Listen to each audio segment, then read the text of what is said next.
Hello, and welcome to DICEBERG Ahead. This is a special 11th episode of COLDSUN where we're doing a Q&A. My name's Evan Batt, and joining me today... Shanoa Reed.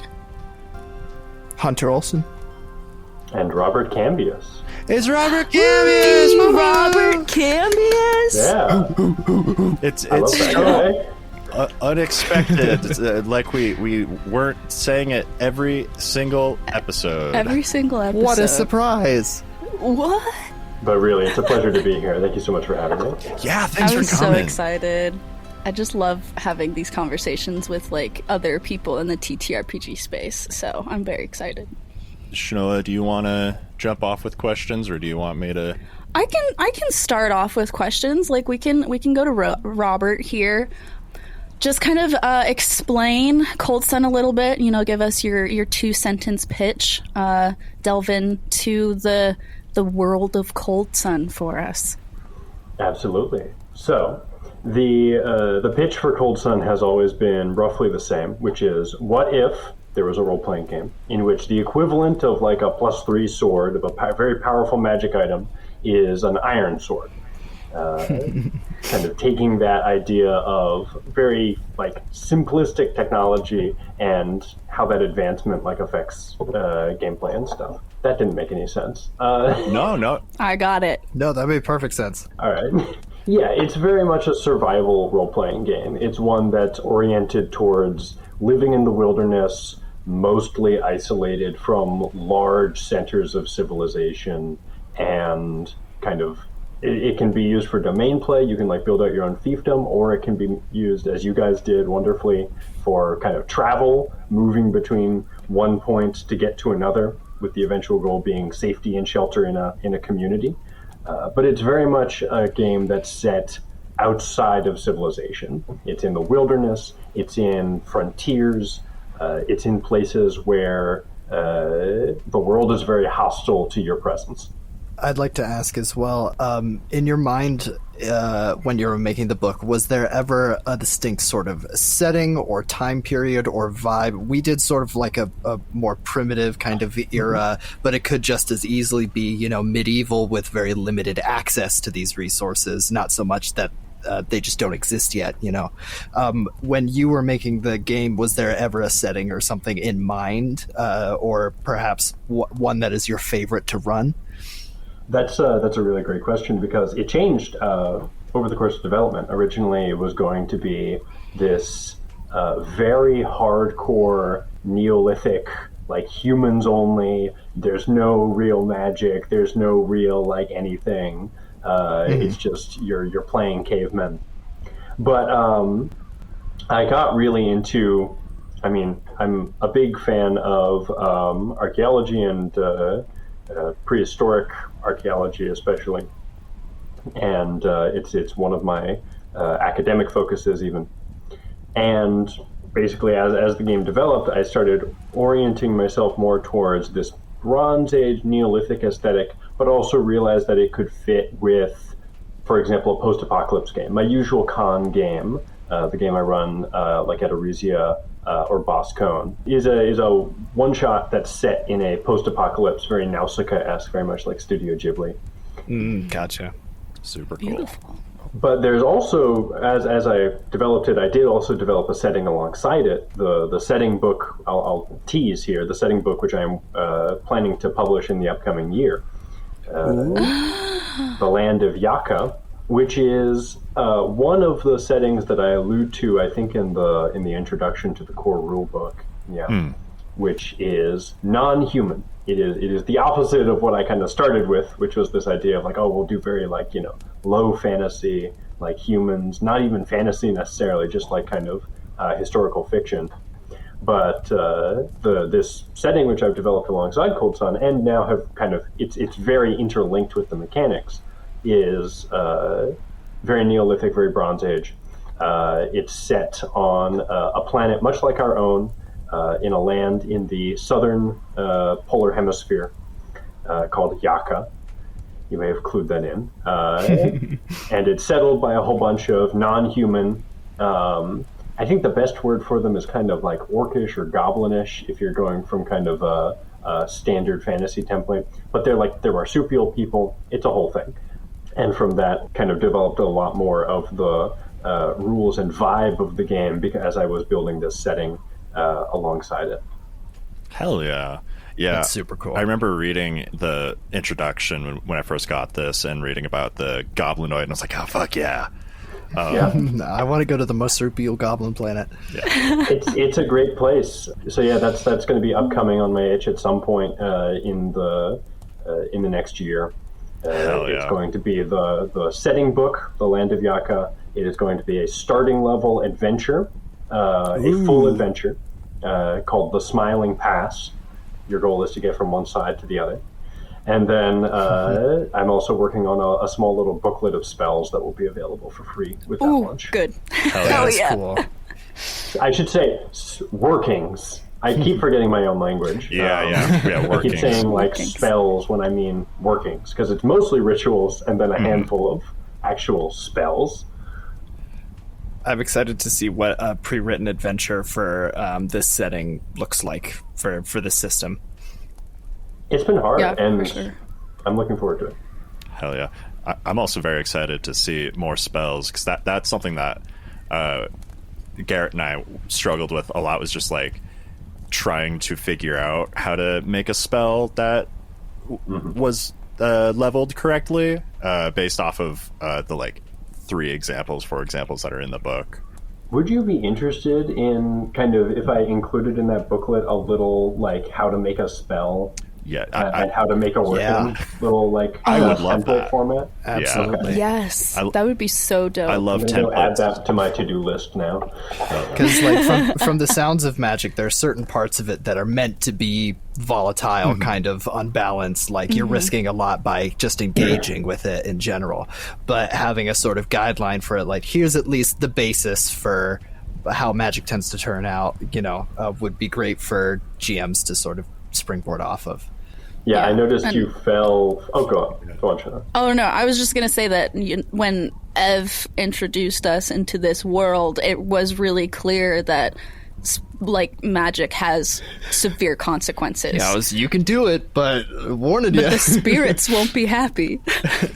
Oh yeah, that's straight out of the book, and I love to listen to it run. I noticed you fell straight for the sorcerer trap. Oh yeah. That's what the playtesters started calling it, because any attempt to like kind of build a starting character that was good at magic was a trap. It was doomed to fail. Yeah, because Garrett had like 4 soul and like 1 in like almost nothing else. Yeah, no, he was very min-maxed. Yes. Yeah. No, and I loved the result of the one time that it was actually cast. Of it changed the entire encounter, and that was a lot of fun. Just how volatile they can be. Yeah, super cool. It's funny you bring up min-maxing, because that was one of the things that I was trying to. That kind of power gaming was something that I was trying to avoid in the game design. And that was part of the birth of combined checks. Was it's a system that rewards having your stuff spread out through a lot of stuff. Yeah, a lot of your abilities. Yeah, the handful of test characters I built prior to this our session 0, I made much more generalists, because it is like it felt like that was necessary. Like you can't get by on your own with min-maxing, and Yeah, you need people who are like really good at other things. Like even our party dynamic, like Hunter was great at hunting. I was the cook, and I guess Garrett was more of like our jack of all trades, and then our magic user. Yeah, Garrett's character was plenty proficient at like, crafting and scavenging and stuff like that. It was just that most of their focus was towards magic. I arguably more effort put towards controlling magic than I did towards controlling a spear, and my spear build turned out way stronger. Yeah. No, it was insane. But as Garrett learned, the reward sometimes is really worth it. Oh yeah. Yes. Yeah. We got so much deer. So much. Sometimes So much deer. you hit that payoff, and then it's Yeah. you get that big We ended up with dopamine hit. too much. Yeah, we ended up with way too much. Yeah, I after that session, I texted Robert. I was like, "How do I? They have too many deer. How do they do that?" Oh, they have too many deer. Help. I know you mentioned one of your inspirations for COLDSUN, like at the very beginning page, being Blades in the Dark. What do you like about this system, and what specific elements did you keep in mind when you were creating the COLDSUN system? Ooh, what do I love about Blades? That's hard. That's a hard thing to keep concise. I know. That's why I asked. I mean, ramble on. Sure. Sadly, I have not played Blades nearly enough as I want to, but given the amount of times I've played it and I've gotten enough to understand the game mechanics quite well. Played in a couple adventures, played in one campaign, and all in all, I just love that system. I think its influences on COLDSUN really come down to very practical stuff, the stress and the marks. Because I didn't do much in the way of clocks in COLDSUN at all, and I like how Blades abstracts a lot of stuff so that it's mostly on the same playing field. You don't have to necessarily do the way the system works. There isn't really a separate system for fighting. It's much more integrated. So I took an inspiration from that. Unless I'm totally misremembering Blades rules, but It's been a bit since I've also played Blades. I think that's one of those things. Otherwise, it came from somewhere else. Swimming around in there. But yeah, marks and stress were, I think, the most vivid, and I think were the reason why I ended up adding that in the acknowledgments section, was because that's such a core part of the game, the way that abilities and talents are dotted like that, and the way that stress impacts gameplay were very key and very early inspirations. Hell yeah, they're great mechanics. I like dice pools. And that simple just scale of 1 to 4, and then the stress subtracting from it being simple, but still having the simple, but still space for an amount of depth. I guess kind of going off of that, what's everybody's favorite mechanic of COLDSUN? I am a big fan. I didn't touch magic, but I'm a big fan of the what are they called? The aspects, the things that you pick up and use in your spell casting. Sympathies, yes. Yes. I should know that. I've read Name of the Wind. But I'm a big fan of using those. I like the idea of a mage, taking char out of the campfire before leaving because they need preparation in case they need to produce heat or something later in the day. I like stuff like that. It's very evocative. I'll go last because I want to hear all of your answers. I want Shanoa to go second because she's a player. I spent a lot of time cooking, and so I do really like the cooking mechanic. And Ev has mentioned a COLDSUN adapted Delicious in Dungeon, and I feel like something like that where you have to be so food oriented for sustenance. It would be really interesting to also invent recipes, and the effects that food gives you is almost like potion making. And so I felt like it was really rewarding as a player, even though I was just cooking.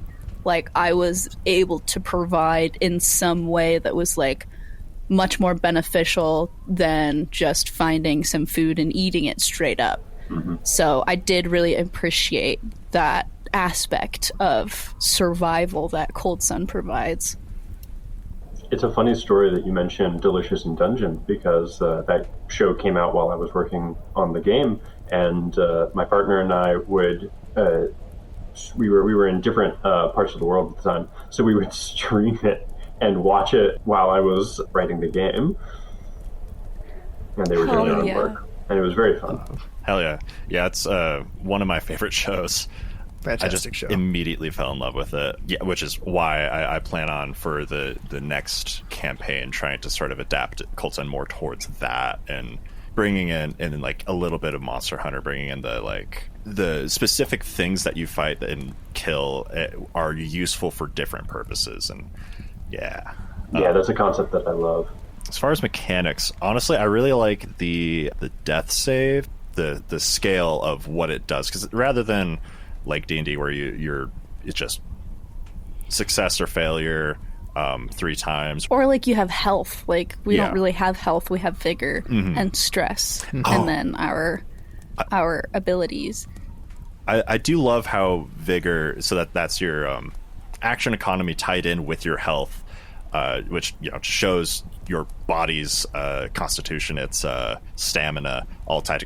I love that. And whenever you're doing something, that there's a cost to it, so you can't just sit there trying to pick the lock over and over and over and over again. Truly budgeting for the action economy. It's great.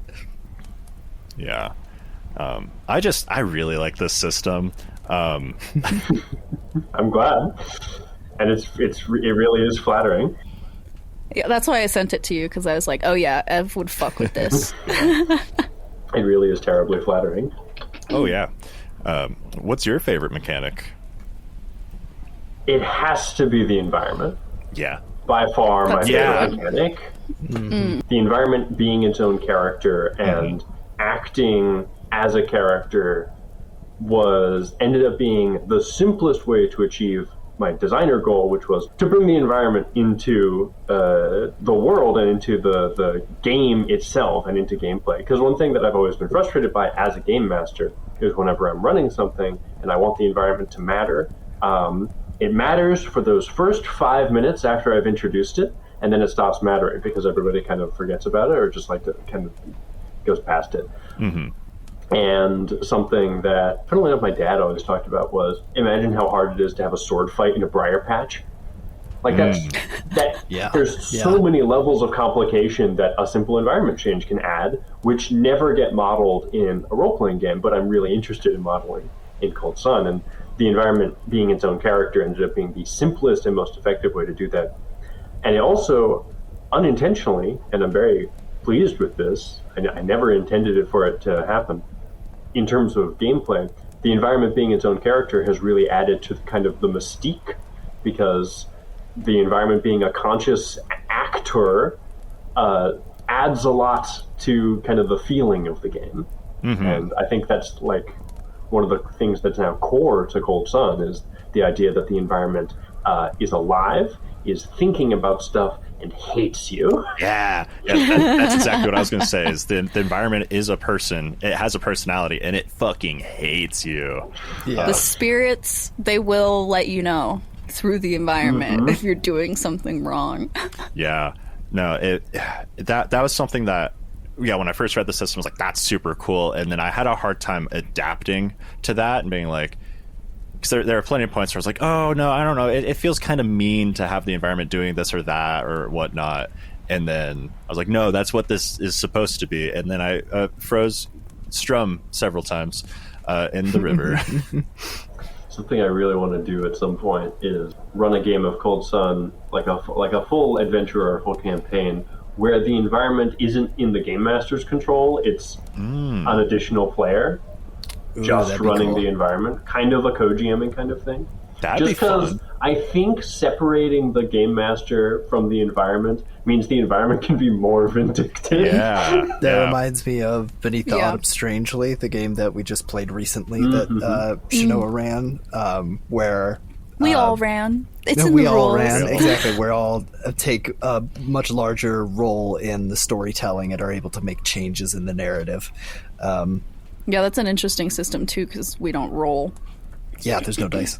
I was going to say with other systems like with Fate, you can represent the environment by putting down a note card that says you're in a swamp, it's muddy, and then if the GM wants, they can invoke that aspect of the environment to do something to the players. And in D&D, it might affect what kind of monsters you put on encounter table or if you want to put like a specific hazard in their way. But I love the systems and sort of the sympathies that come with your environment. It affects, you know, the resources that you can gather, just the personalities that changes in the environment, and the power that that gives the GM to change the tone and the setting, the set dressing of it as well. I very much enjoy. Yeah, something I loved from your episodes was in 10, the environment changes, the blizzard comes, and the tone shifts like that. Mm-hmm. Yeah, immediately we're like, oh god, we're all gonna die. I'm very happy with episode 10. The That rest was my of favorite episode. Not gonna The lie. rest of my 9 redheaded stepchildren. no, 10. I don't know. There's something where I literally I sort of leaned back and I brought the microphone closer to my face and I got more sultry. And I just At one point, Hunter was wanting to sit under the table. I with was the under the microphone. table holding the microphone. Yeah, He's I was like, like, it's comfier down We're here. going. We're walking. We physically in the studio. We're all so we're in the blizzard now, Yeah. and we're gonna die. Do we stop? Probably not. just a couple weeks before that, Shanoa bought these new lights that we use. Instead of the overhead lights, we have these colored yeah. spotlights. So we were in this very cool blue lit room that was very dim, and it was great. Very atmospheric. That's awesome. That's so awesome. And I was in the back throwing ice cubes at people.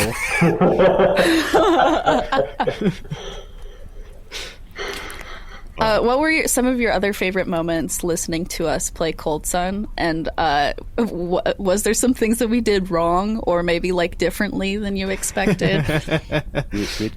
I forgot a lot of rules. Did Garrett ever take stress for all those workings he cast? I think so. Yeah. I think they did take stress because they had at least one stress going into the blizzard too from beforehand.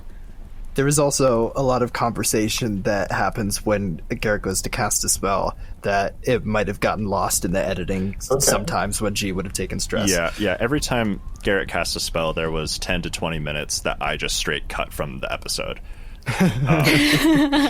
There's a lot of hypothetical when deciding what to cast that gets edited out. Yeah. I wanted to check because I was curious. Yes. I think the general air of problem solving was my favorite aspect, because you ended up, Evan, not really bringing in that much in terms of NPCs or really outside conflict. There were the wolves, but they got kind of shooed away. Yeah. And Tome, gotta love Tome. Home. My beloved. We love Tome. When Tome showed up and you guys started doing the language rules, my heart fluttered. I can't. Yeah, we were making so many crazy we go over here, house, yeah, and he's like, yeah. Yeah, because I was planning on bringing in an NPC episode 2, but then we took so long doing anything, so I ended up cutting out a lot of the outside interactions, the exterior forces, which they had plenty of things to deal with by themselves. So I don't know how fun of a listen that ended up being, but I loved playing Tome. As soon as he rolled up, I got to be a little dickhead with them, and it was great.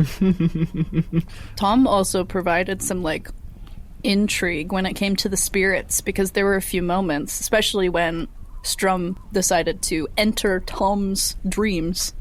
Yeah. And Tom was like, Strum, what are you doing here? Super anime protagonist Yeah, very style, much. and then he got blitzed out. That's my favorite romance in podcasting by far. Yeah, that, completely accidental, but it was a beautiful tragedy in 3 parts. It was. And through his sacrifice, the rest of us live. Mm-hmm. We Tauntaun did- guy. We did get a question from our friend Jules, who said, hypothetical, Kaz loses his virginity. What is his words and response, his verbal reaction? Yeah, she sent us this question, I think, right before listening to that episode. I can't remember what the canon answer is, but I think the funny answer is just his first name, Kaz. I'm pretty sure that's what you said. Kaz. Kaz. Just a breathless Kaz. God. Did that happen in the same tent we were all in? No privacy. I think Or did they go off? I think you two were doing something. I don't remember. I'm gonna have to listen back. That's a great question. I couldn't tell you. It was a very long night for This the is other the question two. of the Q&A that needs to be answered. Shanoa, do you want me to read your question? Yeah, go for it. All right, and then also from Jules. Torva is transported to the 21st century. Is she a charcoal girly or a propane baddie? Listen, I don't even know why Jules would ask this question, because charcoal, obviously. Propane accessories. Propane? No, I feel like Torva isn't, like, suburban enough for propane. Like, she would get her own wood and, like, make it into charcoal herself. Like, to That authentic cook. smoky flavor to all your Yes. meals. Yeah. She believes in putting in the 100%. effort for quality. Yes. Yeah. Well, and smoky flavor. You're not going to get that on propane. Torva's the type of girl to have one of those Altoids tin cook stoves. Like homemade Yeah. cook Yeah. stoves, you know what I mean? Yeah. Oh yeah. No, she definitely would. Just unfolds over any campfire. Yeah. I think she would love small Appalachian communities. Yeah. Yeah. I feel like she would thrive. Hang on, I just realized that you asked me the question about bullets in the dark, and I didn't even say dice pools. You can take my game designer okay. license away. I don't know shit or fuck. I don't think anyone does. We There's pretend. very little that can beat the feeling of picking up more dice or realizing, ooh, I get more dice, and then adding it. It's immediately satisfying, yes. How many dice were you rolling, Hunter, for those like spear checks towards the end? Oh, it felt like between 9 and 12 sometimes. Like, Yeah. 9, I think, was your minimum. At Well, the 12's end. the theoretical maximum, I think. I think so. Yeah, You 12's had the a- theoretical maximum. Quality 3. Yeah, there was a lot going gosh, on. it's been a while. I don't Yeah. remember Kaz's stats. I could pull it up actually. You I think I might weren't have it. you weren't min maxed. You were generalized. So I was a bit, I wasn't completely min-max, but my strongest stats were by far for spear using. You had a 3 in body and a 2 in hand, That's right. In quality. And then I had the feet for and then you spear had handling. weapon Yeah. master. Oh, yeah, wait, what am I talking about? 14 is the theoretical maximum. Yeah. Because with Weapon Master. Mm-hmm. And Weapon you, Master. there's a meal that gives you extra stuff, too, I think that's right. Ooh, so just some temporary buffs could get you up. Yeah, temporary, Yeah. temporary buffs. I at one point actually like sat down and calculated, okay, what is the most dice you could potentially need? And it's like You gotta. something like 16. You'd be gonna have to do the most. Yeah. You have to be totally maxed to do that, though. Yeah, like with multiple people helping you, Yeah. like feats put towards it, Well, yeah, like this the is that- environment's on your side. That's without inspiring, but that is with the environment on your side. Because inspiring can get it infinite if you have infinite people doing it. Oh god. Yeah. That'd be crazy. Like having 8 people at the table and then all buffing one person. Well, and the beautiful thing is, after 6, it doesn't matter. Yeah. no, Yeah. no, you kill it dead. Yeah, no. So we did a quick session 0 with Shanoa and Garrett, Torva and Strum, without Hunter there, and they did just they hunted a deer. That was the whole thing. I love them hunting deer for some reason, and it took them so long to down a single deer that I gave Our like stats were 5 not HP. equipped No. for hunting. And so when Hunter rolled up with Kaz, and Kaz just demolished everything in one hit, I was like, oh, I'm not prepared. Running way back to when we were talking about the environment as a person, I really like, you can really get into a conversation. You can have interaction with the environment and like changing its stats in like I used some of your templates. I think you have Burnt Town as one of them. or something similar, and I just ripped that straight for their village, and then like seeing sort of a gradient of grief going from there to where the fire didn't touch the forest, and how you can like change that. I feel like grief is the easiest thing to add to an environment, but like theoretically there's more that can be done there. And then actually a question that we had, or that Garrett and I had one night, are buildings considered separate environments, like inside of a building? That's, I think, context dependent. Yeah.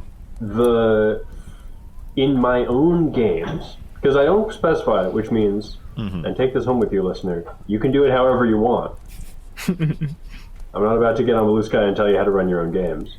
But the way I do it is very context dependent. So I've run things where there was a city, and every like major neighborhood or region of the city was its own environment. I've done things where a whole town is just one environment. And I've done things where there is like an external environment and then an interior environment, like around a fire. I just do that depending on what the context of the scene is, what the narrative is, what's happening in the role-playing game.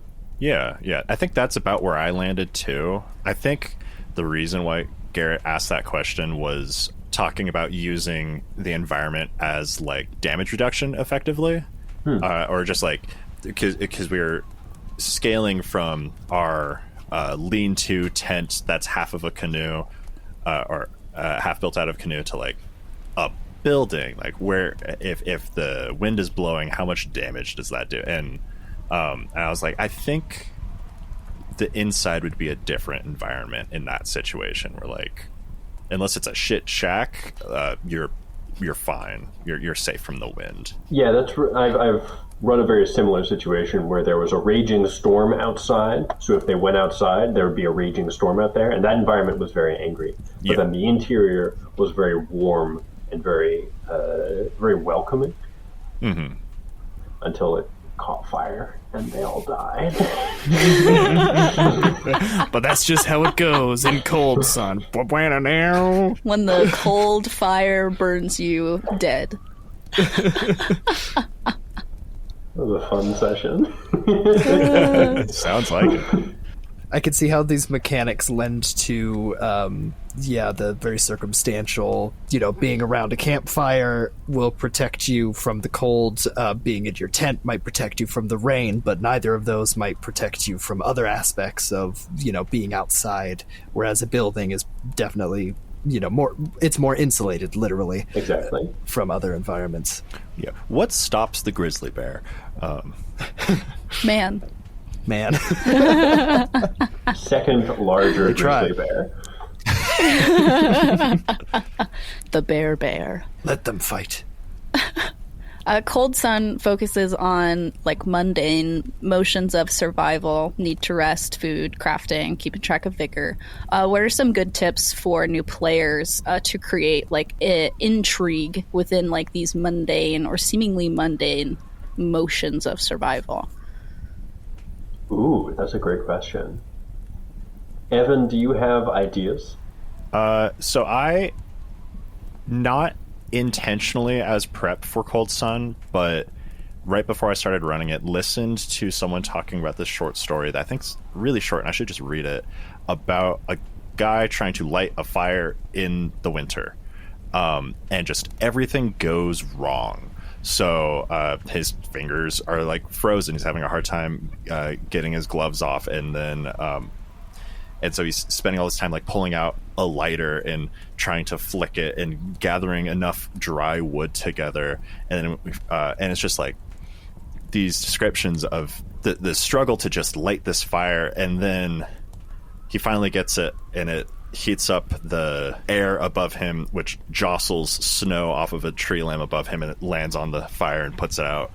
The point of that anecdote is taking something that is typically trivial in a lot of games, like lighting a fire or just bedding down for night, making camp, and making it hard, making it less trivial. describing the motions and being intentional about what you're doing. Or another way to say that, be a dick to your players. I think that's a beautiful and thoughtful answer. Do I have anything to add to that? Great question. Let me see here. You just throw bears at them. Yeah, you could throw bears at them. A third, even larger grizzly bear. Not the bear. So, intrigue. Do you have an idea of what you mean by intrigue? I just mean like keeping attention of players, making them expect and want to be involved in these seemingly mundane motions. Because, most people who play TTRPGs obviously start somewhere, and that could be with an indie game, or it could be with Dungeons and Dragons, which is much more typical. And in Dungeons and Dragons, it's hardly described or a role for starting a fire, making food, starting camp. We gloss over a lot of those, and COLDSUN is very, very different. Yeah, so it's a very hard question because it is, as you say, one of the things that COLDSUN embodies a lot of the aspects of a role-playing game that get glossed over. Making a fire, setting up camp, finding clean water, all that. But what I think you get in that exchange, in getting back all of this focus on these what otherwise would be considered mundane tasks, is you get the tension kind of naturally comes from the risks that those mundane activities and not doing them poses. It's not just busy work, it's I need to make a fire or otherwise I'm going to freeze to death. I need to find shelter in this blizzard because otherwise I'm going to freeze to death. I need to find food and fill my belly because otherwise I'm going to freeze to death. Man, this sun is cold. And so, it's a lot of... One of the kind of bits of advice that I always follow whenever I run a dungeon delving game is I always track logistics, and I always take a lot of effort to track okay, how many rations are you bringing in, how much water, and then you track that as you go. And there's a lot of natural tension that comes from simply having logistical quandaries like that. A lot of natural tension comes from the idea that suddenly you're 6 levels deep in the dungeon and you've run out of food, or you've run short of lamp oil, or you're out of arrows. That simple material losses and problems that then can add a lot to an adventure, because say you've lost all your arrows because in the course of your previous adventure, suddenly you're in a fight and you can't use your bow, so you gotta mix it up and use something else. Your sword has reached quality 0 and shattered, or become so rusted or blunt that it is unusable. You have to start thinking on your feet. Or you need to find some substitute fast. Or even just find time to repair it. And I think, at least in my humble opinion, I think there's a lot of tension that is natural to mundanity in that way. Mm-hmm. I do really like that. Yeah, I agree 100%. I'm such a sucker for slow-paced things. I've been talking at Hunter and Shnoa and Garrett about this a lot lately, but I love stories that take their time with detail, and this just really lends to that. And all those trivial things matter, all those details matter, because every single part of that adds up to your survival. It's all important, and being considerate and thinking about it is that's very engaging for me. And in comparing it to 5e again, if for no other reason than that's what I'm most used to. In other games where you can't find pure water, you can't find food, you can't find heat, 9 times out of 10, one other member of your party can just snap their fingers and boom, here's a pretty good substitute or some other solution to that problem. And if not, it's likely not going to be much more than maybe like a level of exhaustion or something for your character, hardly too much that you have to actually worry about. Whereas that is where the drama lies in this game. Small things like a broken tool or an inability to craft a replacement is suddenly something that might contribute to your death the next day. So these little moments can have that gravitas that like discovering the orb of dragon kind might have in a higher fantasy sort of setting. Yeah, here it's like a tree. Oh gosh, a living tree. Something that's not frozen over. Yeah, you reach the and grab the hilt of the sword and the stone, and you pull it out, and it's made of iron. Whoa! I've been using stone. It's quality 4. Yeah. It's got That's how I 60 felt. durability. Oh my god! That would be insane. You are now Tasty. king. You are now king. You're now king. You have can an swing iron that sword. 60 times in a row, and it won't break before it breaks. You'll break before it does. Yeah, you Probably, yeah. will. I mean, talking about D&D, exhaustion is my favorite D&D mechanic. If we're talking about 5e, and even back to 3.5 and Pathfinder, which is where I started. Absolutely, exhaustion is my favorite mechanic. To the point at which exhaustion and lingering injuries. I love lingering injury like add-ons and homebrew rules. I've done a couple versions of those for home games and stuff. It is my favorite mechanic because there's a lot of natural tension that comes out of suddenly losing a hand. I've got my own table that I use in my 5e game that we record. Sometimes I forget it exists, and it'll sadly hasn't gotten the spotlight that I would like it to. Both Emergence, the long form game that Hunter runs, and then Red Rock, the game that we started out with on the podcast, that also had lingering injuries, and I always tell my game masters, "Hurt me, daddy," because I find it so I find injuries like that just very engaging. Because what do you do? That's how you batter and deep fry and flavor a character. Yeah, Trauma. yeah. Physical and emotional. I'm a big proponent for the adventure is your backstory, which is why I love that type of stuff, because how many characters have we seen brought into any role-playing game with like a cool scar, or even like a physical disfigurement, or losing like with a missing limb or a missing hand? And there's a lot of fun you can have with that, and that's why people make characters like that. But having it happen in play adds even more drama, because you know who did that. Yeah. You were there. No, we definitely have had that moment, I think, multiple times in our 5e podcast. And the character I play, Amori, she fought, was it an adolescent blue dragon early on in the season, and got some like electrical scars. Yeah, the from Lichtenberg it. figures. Oh, that's rad. I love that a lot. So like she's basically just been sporting this ever since she left home from like the very beginning. And so it definitely is like very intriguing. And I bet, Torva, if we continue with Torva at all, is gonna have like some sort of frostbite scars from like almost fucking dying. For sure. If we're not missing ears or fingers.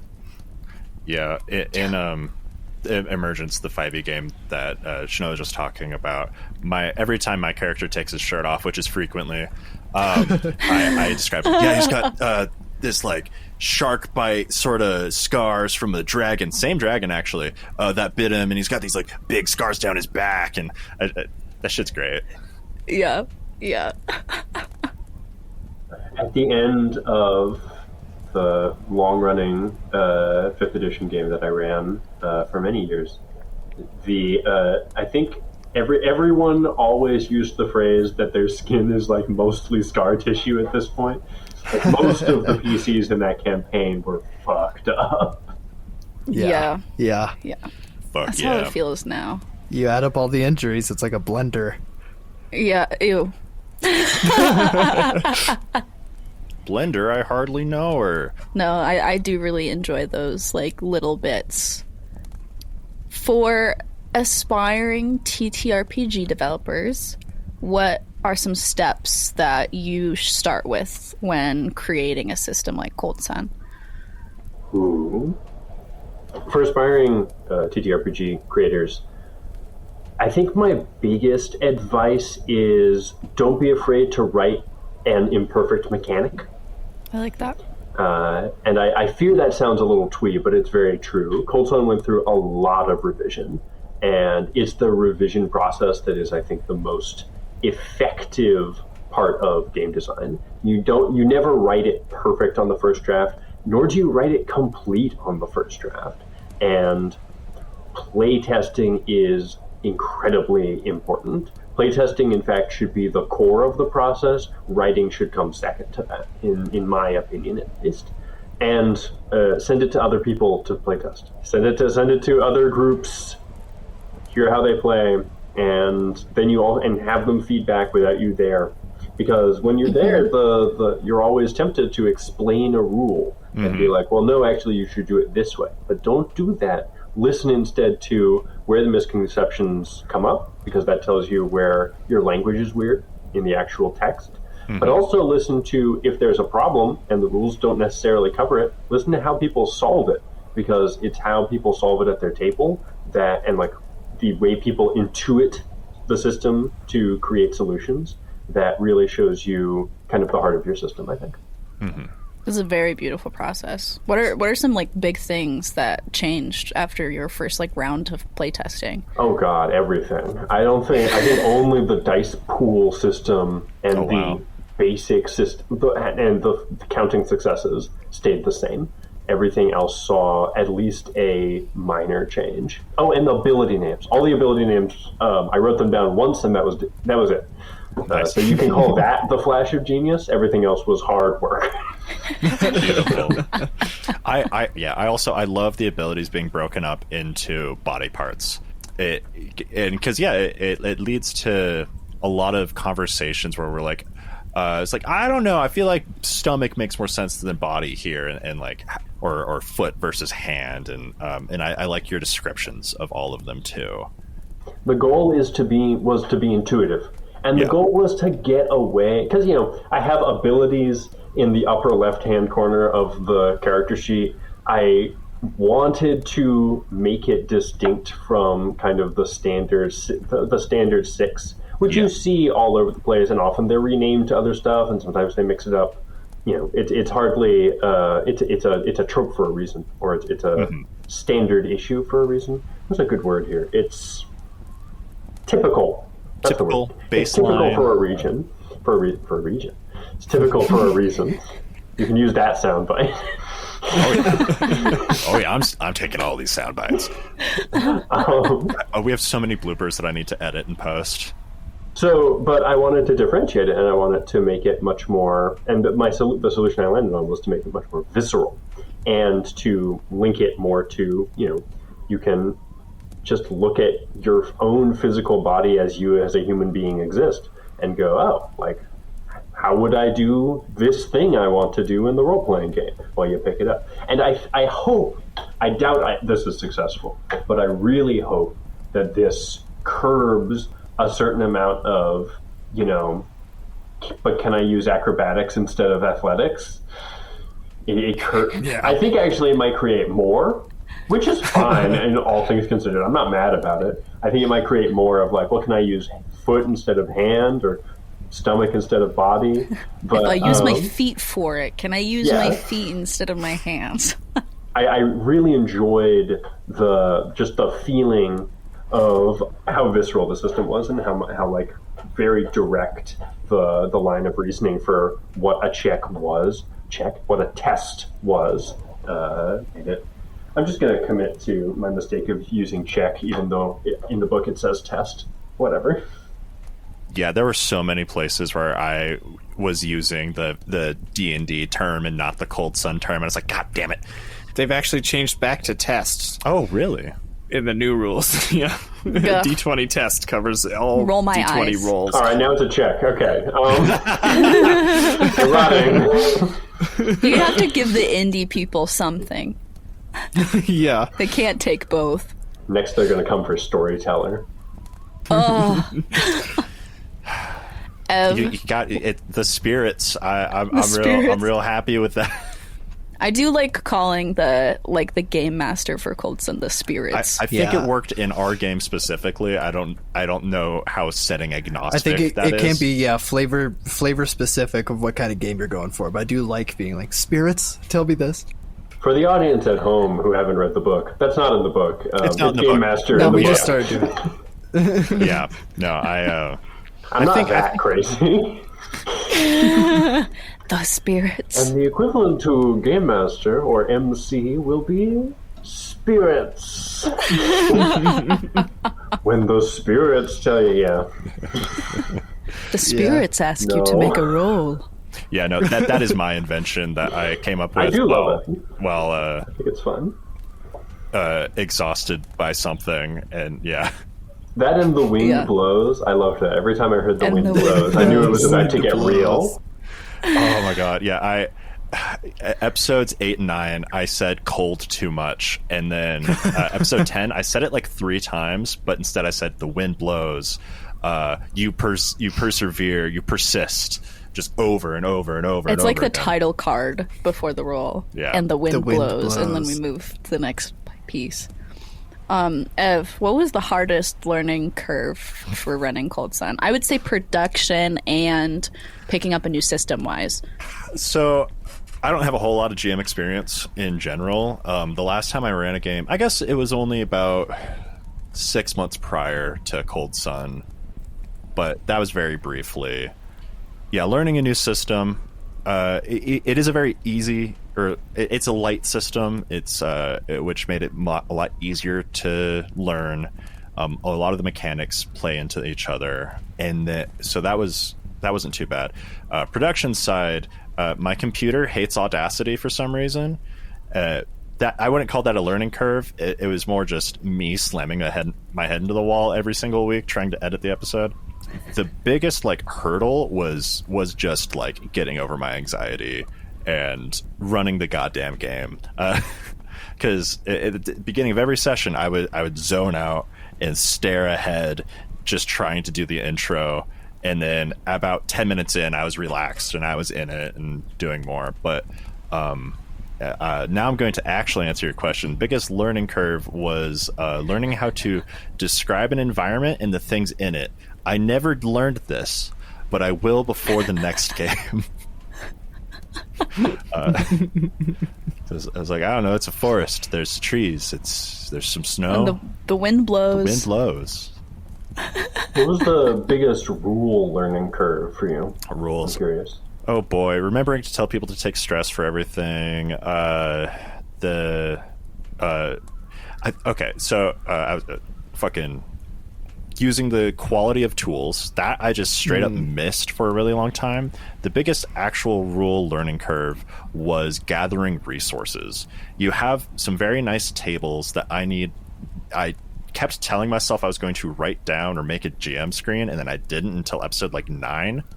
And so just going between those two tables of what the amount of resources available by quality and what the check there is. I feel like that was something that every single time we did resources, I was reminding one or two of the players this is to effectively damage reduction on the amount of vigor you use to gather things. And it'd be so funny if I was wrong about that entire thing. And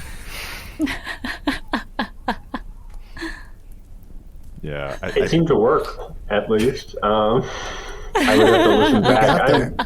At no point, there were 1 or 2 bits where listening where I was like, no, actually, I usually listen in the car. So I would be driving, so you and could, then and then whoever was in the car with me would get to hear me go yeah. not quite. But again, Almost. it's out of my hands now, and I think that's beautiful. Yeah. The beautiful thing about releasing a game into the wild is that it gets to grow past you, and that you are forced, and I think should be forced, perhaps on pain of death, to take your fingers out of the pie. Yeah, that's a thing I think about a lot, because I think about art consumption in just every day as death of the author. And on one hand, yeah, once you release it, it's not yours anymore. It's the world's. It's whoever is interacting with it and engaging with it. It's how they are going to interact with it and engage with it. And on the other hand, I like doing things right. Please tell me when I'm wrong. Well, especially with a role-playing game. Yeah. And that's the thing, is I'm not sitting at your table. I can't be sitting at your table. I don't want to be sitting at your table. Aww. I mean, I would love to come. But you know what? You understand what I mean, right? Yeah. I don't want to be sitting at every single person who ever plays COLDSUN's table. That would be exhausting.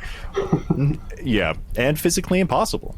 It would take a lot of plane tickets, I think. Yeah, or Probably, yes. or you can just like become the Flash. Yeah, around, that's easier, singing I think, in. yeah. Yeah. Tap into the speed force. There you go. So yeah, I know that you had a lot of fun with it, and I think that's beautiful, and I think that's everything I ever wanted. Hell yeah. So you did a fantastic job there. I want to kind of open that question up to Hunter and Chinoa also, if there were any, because I know in the beginning it's always a slow start, especially with a new system, and Yeah. especially with this new system, which is a little intensive on remembering kind of persistent things. You got to always remember Yes. to tick figure down. Yes. Were there any rules aspects that you found like particularly hard to get over? I don't think hurdling. I think I just had to be more persistent with keeping track of the items that I had, what I used, Yeah. and like the durability and quality of those kinds of things. Like we had little note cards that we were like passing around with like things on them, and just figuring out what I can use to craft with this. I have this stuff for food, like just keeping track of all of that, I think, was my like biggest hurdle, but it honestly wasn't really much of a problem. I think it only ran into an issue when I didn't take good enough notes, and we would go into the next session and I'm like, I don't know if we had 4 or a 5. I wrote a 5 and then I crossed it out and I don't know how much is left. Yeah, I think it was definitely like inventory management, if for no other reason than like one of us would write down all of the bones that everybody got, while the other two are writing down the bones that they individually got, and then suddenly now we have twice as many bones. And, Yeah, no, I wrote it down for everybody because I was so used to writing the notes for everybody, and then everybody else was writing what they took out of the portion. So I had to like take a step back and be like, okay, you'll take that. I'll write this down. We'll have a community pool or however we needed to do it. My character didn't really interact with cooking or magic as much, and I just with a lot of the environment stuff, I was just putting on my I'm not the GM blinders on. Like, I don't have to worry about that kind of stuff, you know. And it was definitely just the inventory management, and then the item quality of items and their durabilities, really keeping track of those numbers, realizing what they do in the first place, stuff like that. That was the biggest hurdle. Aside from that, doing actions, making attacks or rolls or whatever for scavenging and stuff was pretty intuitive and straightforward. I agree. I really like to hear that. Yeah, overall, it's a pretty easy system to just sort of get started with. Had it not been recorded, I wouldn't have been as like... I wouldn't have worried about getting the rules right as much, you know? Sure. Like, and I think it probably would have ran smoother, and we would have picked up the rules more naturally than me trying to, like, memorize as much of it as possible right off the bat. No, that makes sense. And I feel like Cold Sun, from what I've seen as someone who hasn't run it, I feel like Cold Sun as a game is one where it's as complicated as your game master sort of makes it. So like it not having certain rules in play, whether that's because we don't know they exist yet, or we don't understand them yet, or we just haven't thought to put them in, it doesn't feel like there's a building block missing from your experience. You know, it's like, oh, things just haven't gotten super harsh yet. And then there's this wonderful toolbox of all these different complications represented by these rules and mechanics that the GM can throw at the players to make their days harder and harder. And then the wind blows. And then the wind blows. Yeah, one of the big struggles when writing it was at a certain point breaking down game mastering in a way that it was not a game written that only I could game master. And that is not, I should clarify, that's not meant to be like, oh, I'm the greatest game master ever. I'm unhinged. I am crazy. During the pandemic, I ran 4 games a week. And played in 2 more. So it was so much. It's like every day. Yes, it was 1 game every day except for Sundays, which I took off. Nice. On the day of rest, of course. Yeah, building a game, because it's. I think that's actually a great challenge when, as a game designer, when building a game is you at a certain point you have to stop designing it. The passion comes always from designing it for yourself. You're designing a game that you want to see. You're designing a game that you want to run. But then at a certain point you need to make that mental switch of creating a game that you want to play to creating a game that anybody else can play. Yeah. Mm-hmm. Yeah, I have a bunch of notes for a game that I'm making, and it's just I know it's unintelligible to anyone but me, and so that's a hurdle I'm trying to jump over right now. What are you most proud of about Cold Sun? I think the environment system definitely takes the cake. That's a system that I think I will integrate into basically every game I run ever again, because it's very intuitive to me now. Proud of? Well, I'm proud that it's made such an impact, really. I wrote this as a hobby in my spare time, and it seems to have found an audience who really enjoy it and really love it. And that's really all I could ever ask for, and that makes me incredibly proud and incredibly humbled to really reach out and touch a community that I didn't even know was there. Hell yeah. Yeah, you made an awesome product. Yeah, yes. we love it.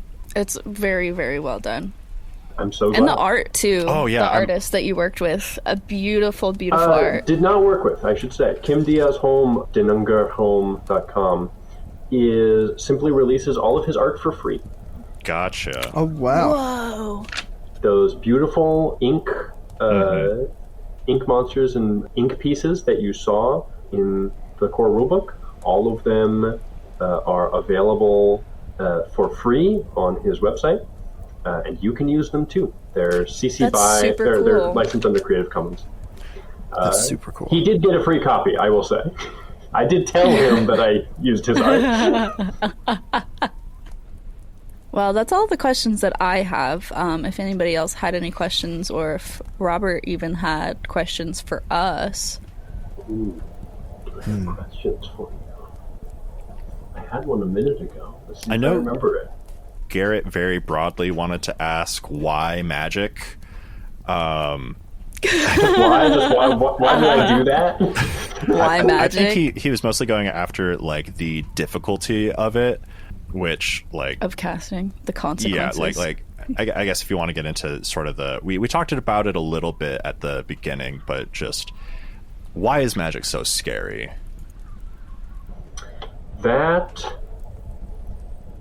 is a great question and ties more and more into something that I just philosophically believe about magic in fantasy, which is that I increasingly over the past decade or so have really come to dislike systematized magic. And I will clarify before I go any further that this is not meant to be a takedown. This is not an own. I think systematized magic has absolutely serves its purpose in the pieces of media that write around it and for it, and I think that media is great, and you're awesome for enjoying it. However, it's not my vibe. I generally don't like magic that is explicable. Magic, to me, the crux of magic is inexplicable. In college, I spent a lot of time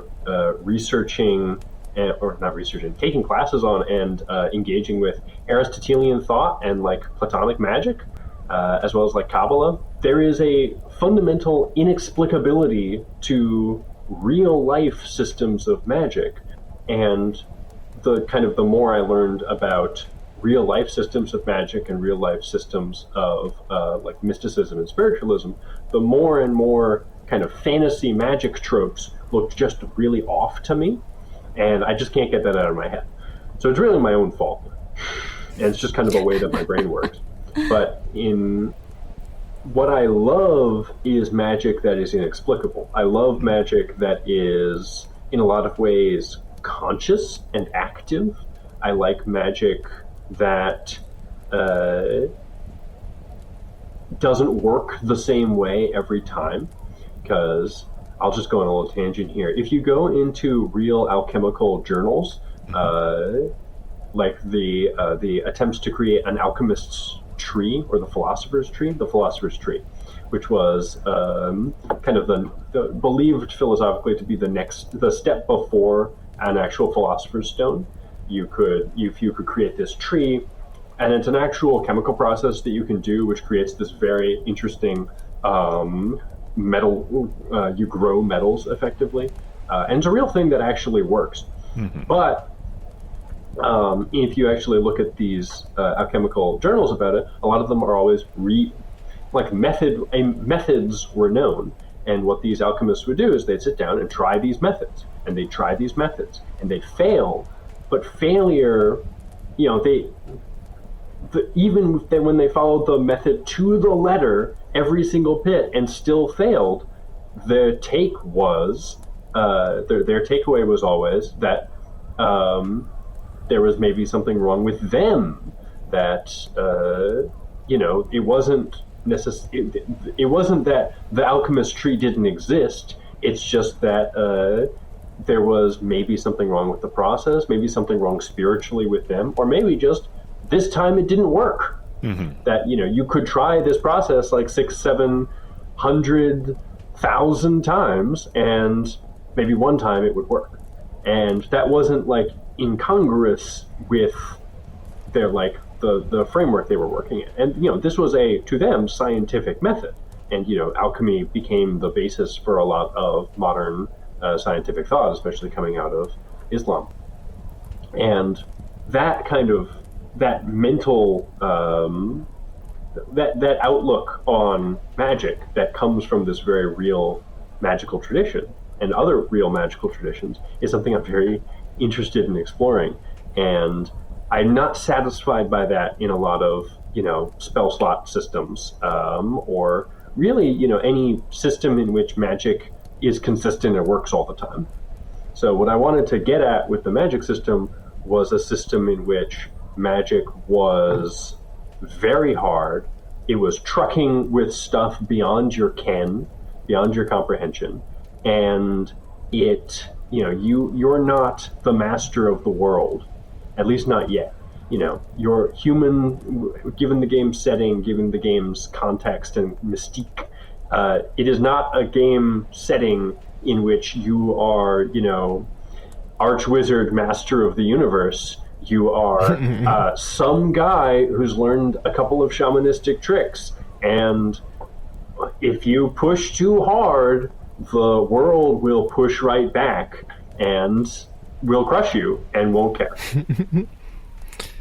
Yeah, I feel like with a lot of games when it comes to designing a magic system like this. It walks the line between, sort of 5e-ified. I don't think Vancian's the proper term. I don't think 5e, where you've got hundreds of predefined spells with descriptions and rigid slots and rules that you get back every time you rest and stuff like that. There's no variance in how many spell slots you get back after a long rest, and little things that could imply nuance, versus more open sort of soft magic, quote unquote, systems where it's like you say what you want to accomplish with magic, and your GM will decide how difficult it is, what kind of DC to set.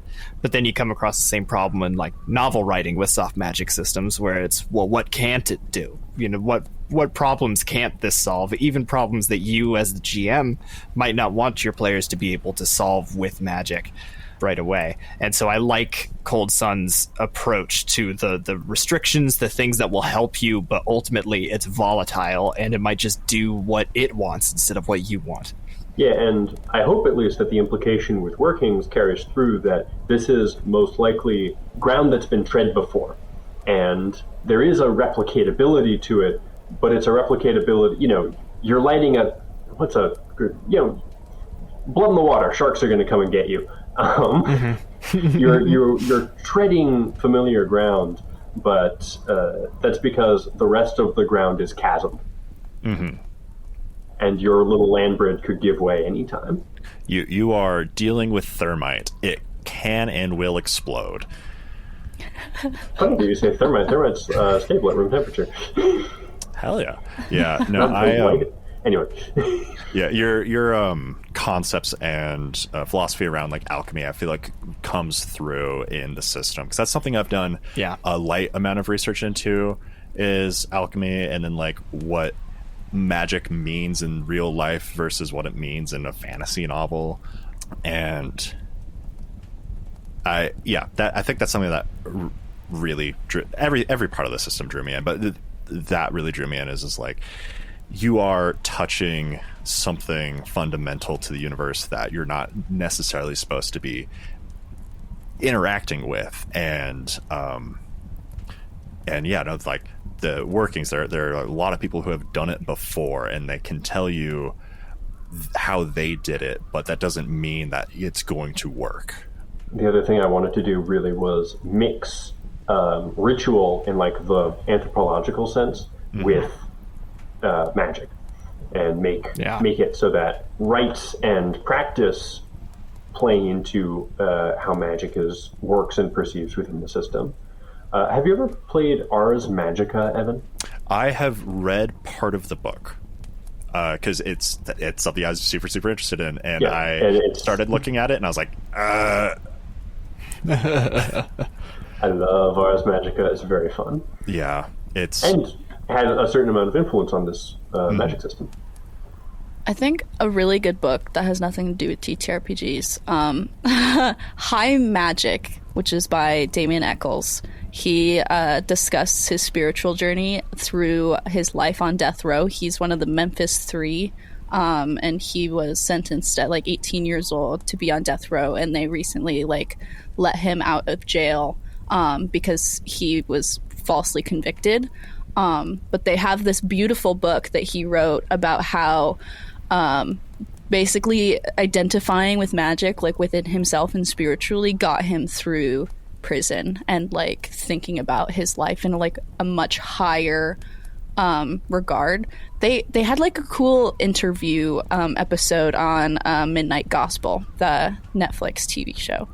But I do really like that book, and I feel like it would be really interesting. It might even like be very identifiable with like how COLDSUN magic like must feel like internally and like narratively.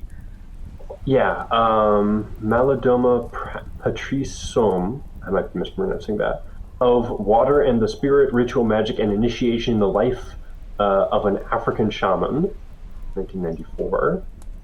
Beautiful book, and about ritual, and told in this very interesting way that I think breaks a lot of like conceptions about what ritual like how to describe ritual. I just find like that so interesting. Like there's just so much depth and so much history and so much complexity to studying things like that. Yeah. Speaking of studying, so you've mentioned, are you a student or graduated? I'm graduating this year, as a matter of fact. Me too. In 6 weeks. Wow. And what's your major? I am a history major, if you couldn't tell by everything about me. Yeah, I wasn't sure if it was history or anthropology or what around there. But no, I had a lot of cross-disciplinary work with anthropology and also with archaeology. My senior thesis incorporates a lot of archaeology, including stuff I did myself. Hell yeah, that's super cool. I love that. Congratulations. Thank you. It's been a long road, and I'm very excited about the final project. Yeah. No, I feel you. I am in my last semester, and I am a BFA student, so I'm getting prepped for my last art show. And awesome. So there's Congratulations. a lot. Thank you. Woo, 2025. Yeah, 2025. Did anybody else have any other questions before we wrap up? What other TTRPGs are you playing and or interested in? Like, what's got your eye right now?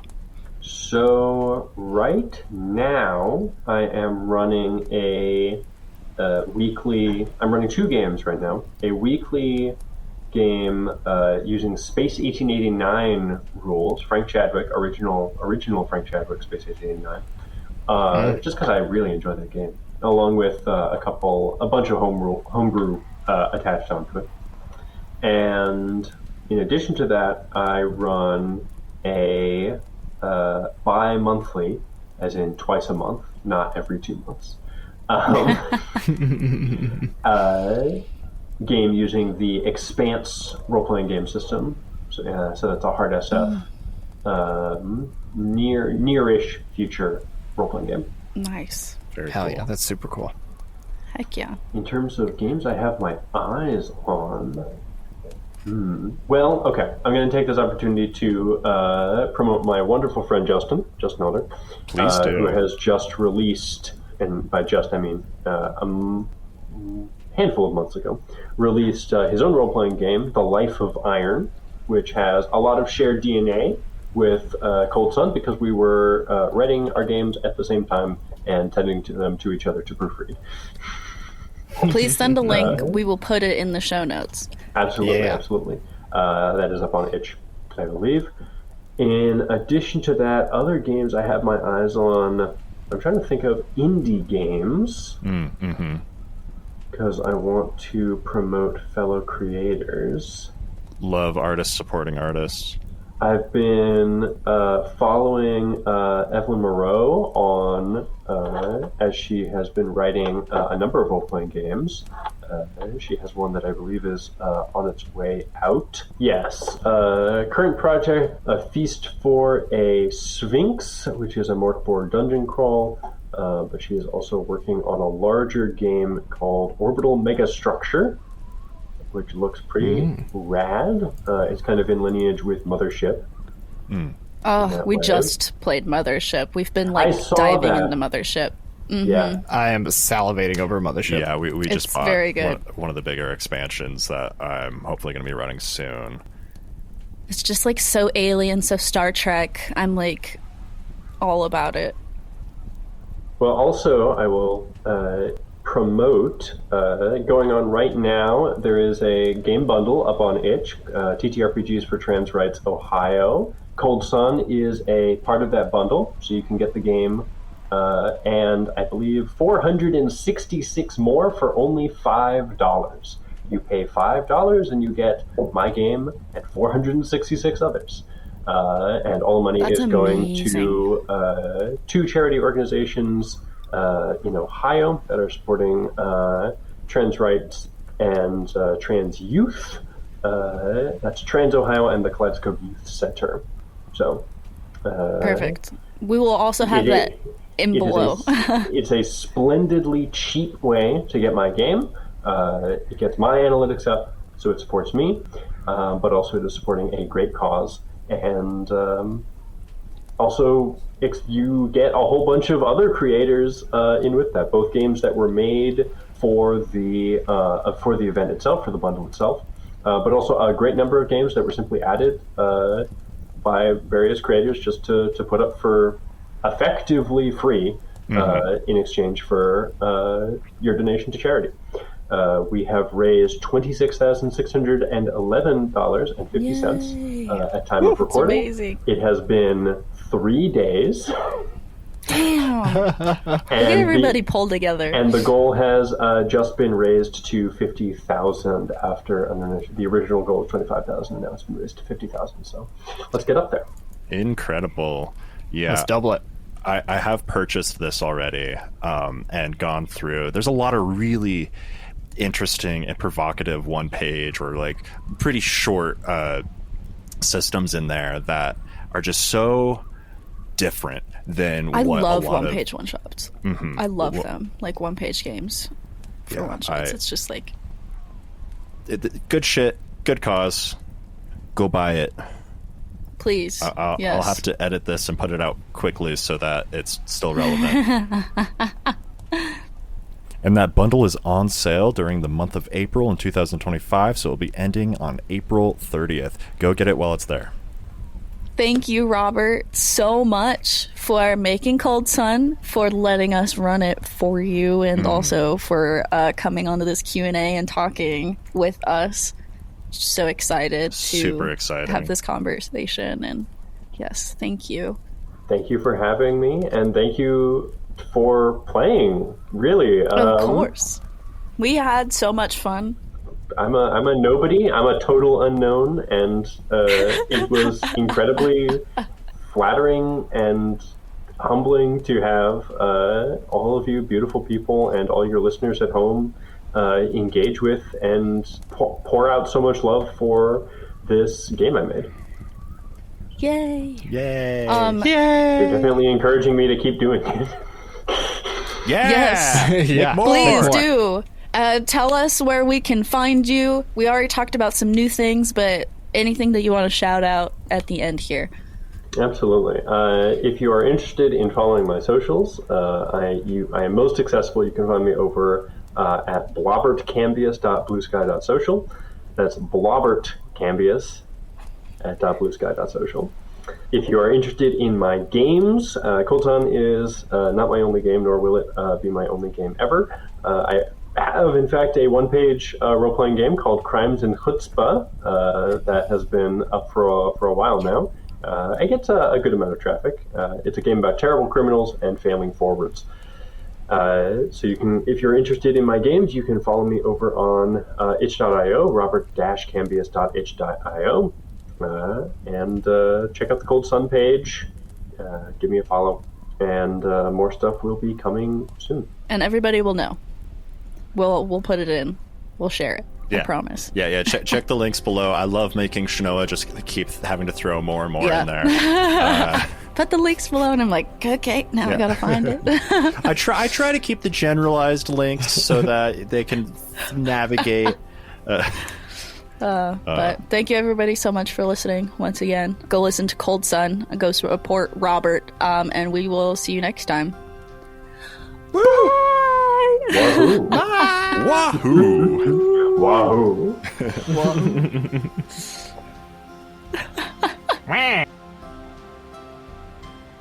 Thanks for listening. A special thank you to our sponsors, Sinful Beverages, Wrath Energy. For more DICEBERG Ahead content, follow us on our socials and Patreon, or visit us at our website at DICEBERG Ahead.com.